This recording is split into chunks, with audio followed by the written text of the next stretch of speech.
Naledi Mbude Shale, just in response to what Dr. Mamphela Ramphele is saying here, that we have problems in this country where we believe that English will give you a head start. That's very true.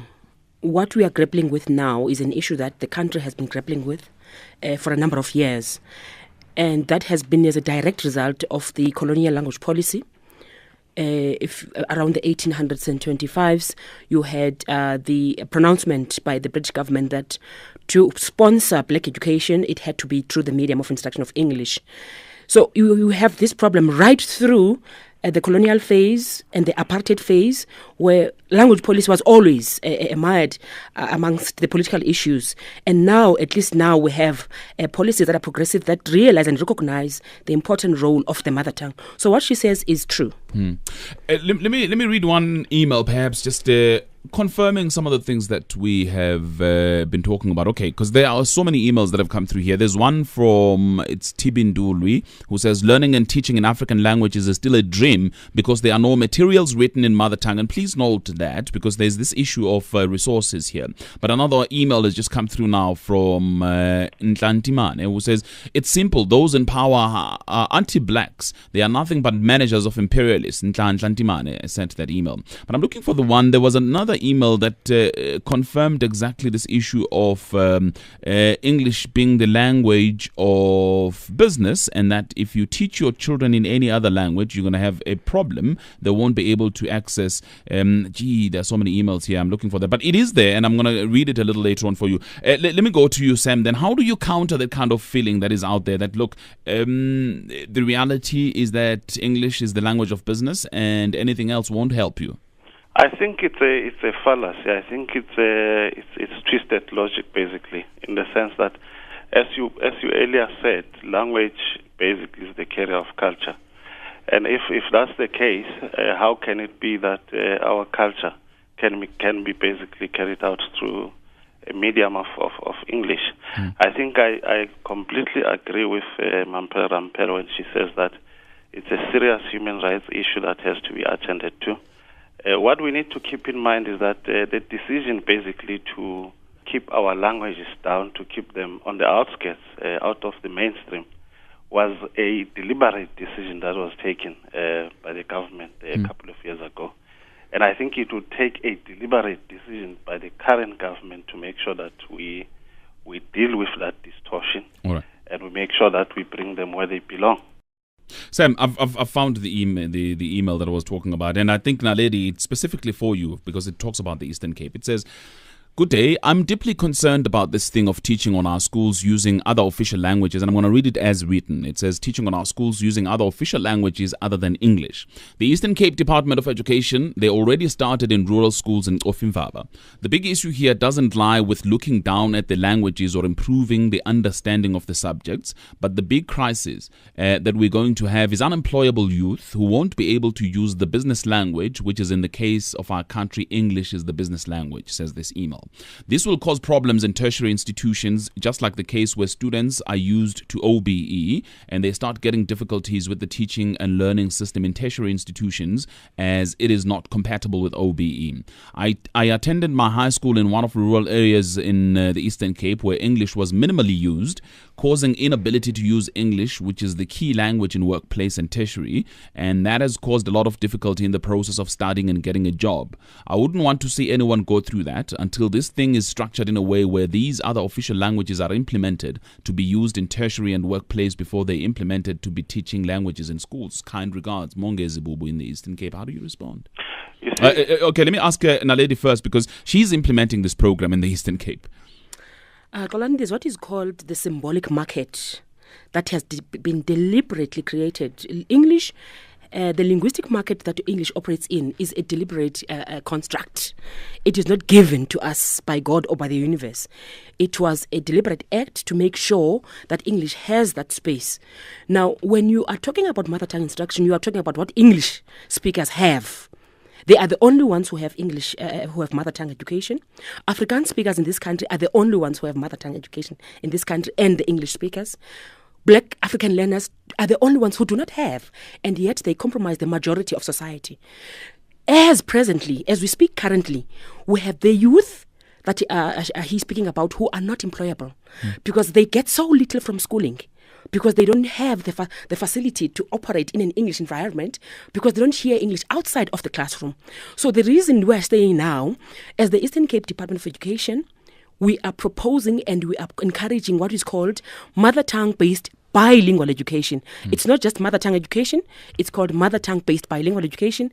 Learners will have access to English from grade 1 right up. So it's not in either English or the mother tongue situation, it's both languages. It says children have a right to access mathematics and science because it is the subjects that we are dealing with in mother tongue, maths, science and technology, because those are the learning areas that learners struggle with. That is why right now we are getting learners who are failing maths in droves right across the country. It's been a problem that has been identified by Umalusi, that after poverty, language is the main reason that we are getting the sad story that we get every year from the learners who exit schooling, whether they are in ex-model schools or whether they are in township schools. Learners perform badly in mathematics and science, precisely because even learners who speak English at home are struggling with mathematics, because maths has its own register, its own specific register that is specific to mathematics. So if you had to learn a language that you don't speak at home and then learn the register of that language and then translate what you have learned back to English, this is why now we have to have patch up summer camps, winter camps, the spring programs, because what children lose in the meantime between the translation from English to the home language and back, later on, it catches up with them, especially when we see our grade 12 results. Okay. Just in response to that, I'm going to come back to you, Sam, in a minute. I know you wanted to make a point, but there's this quick email, and it talks about mathematics. It comes from Sarah, who says, unfortunately, I can't... all right, Sarah has got other things, but she says, I'm a supporter of mother tongue-based bilingual education. Is that what you're talking about? Yeah. But it goes on to say, however, it is very, very important not to see it as a panacea for all our educational problems. Currently, around 80% of South African children are learning in their mother tongue in the foundation phase. She's even provided statistics about this. But they achieve poor levels of literacy by the end of the foundation phase. Around 35%, varies a bit from province to province, but generally it's around 35%. And then it goes on to say, this shows that children whose literacy is assessed in an African language performed extremely poorly. Less than 5% could be described as literate. Obviously, these stats can be challenged, but I think they are indicative of what is happening on the ground in classrooms. My own experience bears this out. If we don't address the literacy question, teaching in mother tongue is unlikely to make much difference. This is very complex, and we can't address it fully here. The work of Professor Lily Pretorius from UNISA is informative. I hope you've got I hope that Lily Pretorius calls me about these issues. Sarah says Professor Pretorius has a lot of information that may assist us in this regard. So how do you respond, though, to Sarah? It is important. What Sarah raises is a very important issue that is very sensitive to South Africa. Teaching poor children across the world is a very, very difficult exercise. Literacy happens in print-rich environments. If learners don't have access to books, if schools don't have access, if schools don't give enough books, enough reading, enough writing, learners are not going to be literate. So in communities where the mother has to decide between buying a reading book for their child or bread, those decisions are always going to be based on what the family needs. So it's a problem with the class issues and poverty. When children start reading at home, then schooling becomes easy. Literacy becomes easy because you simply latch on what they have already learned at home. Now, for our learners who come to school with nothing, there's only, if there is a Bible at home, that's the only reading source that is there. So the comparison between children who come from poor environments is a problem, because across the world, you'll find that people make decisions based on what the families need and don't see buying a book or going to the library, if there is a library in the local area, is an important thing. But what she says is very, very important. And this is why in our program, we have a literacy strand to mother tongue-based bilingual education, because if they can't read, even in Xhosa, they will not be able to make it. So the marriage between the two is important. Sam, let me get your views on this, because then if this is true, if these stats are true, then there's a cause to be worried about this. If children whose literacy is assessed in an African language performed extremely poor, less than 5% could be described as illiterate, how do you respond then? Well, I think, sadly, some of the sentiments that are expressed in some of the emails are proof of the extent to which the system has been successful in making us believe that there is no way that we can successfully teach our children in their mother tongues. And that is said indeed. And you see, there are so many practical examples, not only in the country, but all over the world, to disprove that. One practical example would be Afrikaans. Afrikaans currently is one of the widely spoken language across the color line in the country. It's being taught as a mother tongue in some of the primary, higher education institutions. And it's because at some point there was a decision that was taken to say we have to do something about this. And unless we as Africans in South Africa take that decision to say we have to make sure that this works, it will never work. And I think I also need to stress the fact that you cannot separate literacy from teaching people in their mother tongues. So we are pleased with the decision that has been taken by the Eastern Cape Education. It's long overdue, and we hope that it's the beginning of a process to be undertaken by other provinces as well as the National Education Department. Here's an email for you, Naledi. Also, again, just pointing to the differences of opinion about how to handle this matter. It comes from Faisal in Mayfair. He says, your guest and Mampela Rampela are wrong in their assessment regarding the teaching of home languages and then trying to adopt to the prime language English in business and science.